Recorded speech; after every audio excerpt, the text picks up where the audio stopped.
ಜಾತಿ ಗಣತಿಗೆ ವಿರೋಧ ಹೊಸ ದಾಳ ಉರುಳಿಸ್ತಾರ ಸಿದ್ದರಾಮಯ್ಯ. ಅಹಿಂದ ರಾಮಯ್ಯ ರಣತಂತ್ರಕ್ಕೆ ವಿರೋಧಿಗಳು ಕಕ್ಕಾಬಿಕ್ಕಿ. ಸಿಎಂ ಸಿದ್ದರಾಮಯ್ಯ ರಣತಂತ್ರ ವರ್ಕೌಟ್ ಆದ್ರೆ ವಿರೋಧಿಗಳಿಗೆ ಭಾರಿ ಹಿನ್ನಡೆಯಾಗುತ್ತೆ. ಅಹಿಂದ ರಾಮಯ್ಯ ರಣತಂತ್ರಕ್ಕೆ ವಿರೋಧಿಗಳು ತತ್ತರಿಸಿ ಹೋಗಿದ್ದಾರೆ.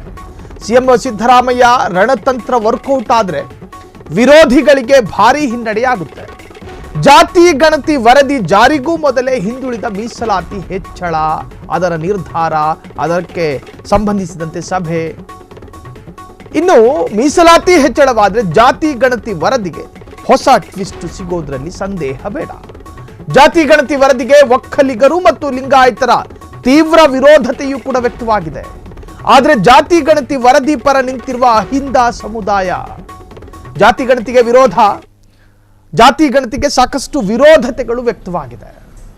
ಈ ಬಗ್ಗೆ ಮಾಹಿತಿ ಕೊಡೋದಕ್ಕೆ ನಮ್ಮ ಹಿರಿಯ ಪ್ರತಿನಿಧಿ ಈಗ ಅಕ್ಷಯ್ ಲೈವ್ ನಲ್ಲಿ ಜಾಯಿನ್ ಆಗ್ತಾ ಇದ್ದಾರೆ. ಅಕ್ಷಯ್, ಒಂದು ಕಡೆ ಒಕ್ಕಲಿಗ ಮತ್ತು ಲಿಂಗಾಯತ ಸಮುದಾಯವನ್ನ ಎದುರು ಹಾಕಿಕೊಂಡ್ರೆ ಸಿದ್ದರಾಮಯ್ಯರಿಗೆ ರಾಜ್ಯಭಾರ ಮಾಡೋದಕ್ಕೆ ಸಾಧ್ಯನಾ ಅನ್ನುವಂತಹ ಪ್ರಶ್ನೆಗಳನ್ನ ಶಾಮನೂರು ಹಾಕಿದ್ರು. ಸೊ ಈ ಎಲ್ಲದರ ನಡುವೆ ಏನಾಗಬಹುದು ಅಂತ ಈ ಜಾತಿ ಗಣತಿ. ಸಾಹಿಲ್, ನೀವು ಶಾಮನೂರ್ ಅವರ ಸವಾಲಿನ ಬಗ್ಗೆ ಹೇಳಿದ್ರಿ. ಶಾಮನೂರ್ ಈ ತರದ ಸವಾಲನ್ನ ಜಾತಿ ಗಣತಿಗೆ ಸಂಬಂಧಪಟ್ಟ ಹಾಗೆ ಹಾಕ್ತಾ ಇರುವಂತದ್ದು ಇದೇ ಮೊದಲೇನಲ್ಲ. ಮತ್ತೆ ಶಾಮನೂರ್ ಅವ್ರಿಗೂ ಗೊತ್ತಿದೆ, ದಾವಣಗೆರೆಗೆ ಸೀಮಿತವಾಗಿ ನೋಡೋದಾದ್ರೆ ಪೊಲಿಟಿಕಲ್ ರಿಯಾಲಿಟಿ ಏನೇನುವಂಥದ್ದು ಶಾಮನೂರ್ ಅವರಿಗೂ ಗೊತ್ತಿದೆ, ಅವರ ಮಗನಿಗೂ ಕೂಡ ಚೆನ್ನಾಗಿ ಅರಿವಿದೆ.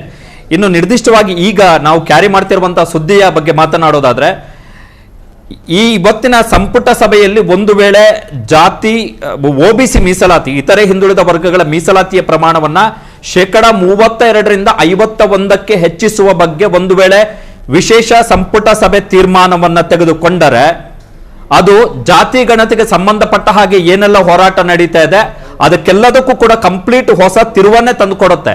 ಸೊ ಆ ಹಿನ್ನೆಲೆಯಲ್ಲಿ ಇದನ್ನ ನಾವು ಸಿದ್ದರಾಮಯ್ಯನವರ ಮಾಸ್ಟರ್ ಸ್ಟ್ರೋಕ್ ಅಥವಾ ಸಿದ್ದರಾಮಯ್ಯನವರ ಮಾಸ್ಟರ್ ಪ್ಲಾನ್ ಅಂತ ಹೇಳಿದ್ರು ಕೂಡ ತಪ್ಪೇನೂ ಇಲ್ಲ. ಕಾರಣ ಏನು ಅಂತ ಹೇಳಿದ್ರೆ, ಸಿದ್ದರಾಮಯ್ಯನವರು ಅಹಿಂದ ವರ್ಗದ ನಾಯಕರಾಗಿಯೇ ಗುರುತಿಸಿಕೊಂಡಂತವರು. ಅವರು JDS ನಿಂದ ಹೊರಬಂದ ಬಳಿಕ ಅಹಿಂದ ವರ್ಗದ ಜನನಾಯಕರಾಗಿ ಸಿದ್ದರಾಮಯ್ಯನವರು ಗುರುತಿಸಿಕೊಂಡಿದ್ದಾರೆ. ಅಹಿಂದ ವರ್ಗ 2013ರಲ್ಲೂ ಕೂಡ ಸಿದ್ದರಾಮಯ್ಯನವರ ಜೊತೆಗೆ ನಿಲ್ತು. ಈ ಬಾರಿ 2023ರ ವಿಧಾನಸಭಾ ಚುನಾವಣೆಯಲ್ಲೂ ಕೂಡ ಸಿದ್ದರಾಮಯ್ಯನವರ ಜೊತೆಗೆ ನಿಲ್ತು. ಸೊ ಅಹಿಂದ ವರ್ಗದ ಹಿತಾಸಕ್ತಿಯನ್ನ ಕಾಪಾಡುವ ಸಲುವಾಗಿ ಸಿದ್ದರಾಮಯ್ಯನವರು ಮಾಸ್ಟರ್ ಪ್ಲಾನ್ ಅನ್ನ, ಮಾಸ್ಟರ್ ದಾಳವನ್ನ ಉರುಳಿಸಿದ್ದಾರೆ. ಅದು ಏನು ಅಂತ ಹೇಳಿದ್ರೆ, ಒಬಿಸಿ ಸಮುದಾಯಗಳ ಇತರೆ ಹಿಂದುಳಿದ ವರ್ಗಗಳ ಮೀಸಲಾತಿಯ ಪ್ರಮಾಣವನ್ನ ಹೆಚ್ಚಳ ಮಾಡುವ ಬಗ್ಗೆ ಇವತ್ತು ತೀರ್ಮಾನ ತೆಗೆದುಕೊಳ್ಳುವಂತಹ ಸಾಧ್ಯತೆ.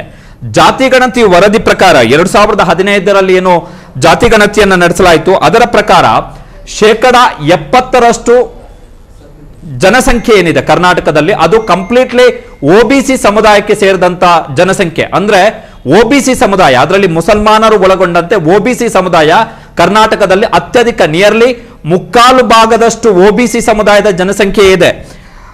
ಜಾತಿ ಗಣತಿ ವರದಿ ಪ್ರಕಾರ 5.98 ಕೋಟಿ ಜನರ ಸಮೀಕ್ಷೆ ಆಗಿರುವಂತದ್ದು. ಅದರಲ್ಲಿ 4.16 ಕೋಟಿ ಅಂದ್ರೆ 4,16,00,000 ಜನ ಇರುವಂತದ್ದು ಒಬಿಸಿ ಸಮುದಾಯಕ್ಕೆ ಸೇರಿದಂತವರು.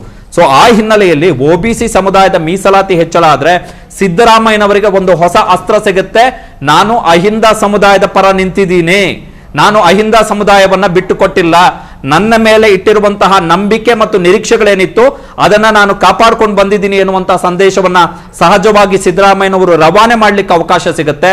ಆ ಸಂದರ್ಭದಲ್ಲಿ ಸಿದ್ದರಾಮಯ್ಯನವರನ್ನ ಗುರಿಯಾಗಿಸಿ ಜಾತಿ ಗಣತಿ ವರದಿಗೆ ಸಂಬಂಧಪಟ್ಟ ಹಾಗೆ ಲಿಂಗಾಯತ ಮತ್ತು ಒಕ್ಕಲಿಗ ಸಮುದಾಯ ಏನು ಹೋರಾಟ ಮಾಡ್ತಾ ಇದೆ, ಆ ಹೋರಾಟದ ಸಂದರ್ಭದಲ್ಲಿ ಅಹಿಂದ ಸಮುದಾಯ ಕಂಪ್ಲೀಟ್ಲಿ ಸಿದ್ದರಾಮಯ್ಯನವರ ಪರ ನಿಲ್ಲುವಂತಹ ಸಾಧ್ಯತೆಗಳು ಹೆಚ್ಚಿರ್ತವೆ. ಸೊ ಆ ಹಿನ್ನೆಲೆಯಲ್ಲಿ ನೋಡೋದಾದ್ರೆ ಈ ವಿಶೇಷ ಸಂಪುಟ ಸಭೆಯಲ್ಲಿ ಏನು ಮೀಸಲಾತಿ ಹೆಚ್ಚಳಕ್ಕೆ ಸಂಬಂಧ, ಅದು ನಿರ್ದಿಷ್ಟವಾಗಿ ಒಬಿಸಿ ಮೀಸಲಾತಿ ಹೆಚ್ಚಳಕ್ಕೆ ತೆಗೆದುಕೊಳ್ಳಬಹುದಾದಂತಹ ನಿರ್ಧಾರ ಏನಿದೆ ಅದು ಸಿದ್ದರಾಮಯ್ಯನವರ ಮಾಸ್ಟರ್ ಸ್ಟ್ರೋಕ್ ಅಂತ ಹೇಳಿದ್ರು ಕೂಡ ತಪ್ಪಲ್ಲ. ಸಾಹಿಲ್, ಥ್ಯಾಂಕ್ ಯು ಅಕ್ಷಯ್ ತಮ್ಮೆಲ್ಲ ಮಾಹಿತಿಗೆ.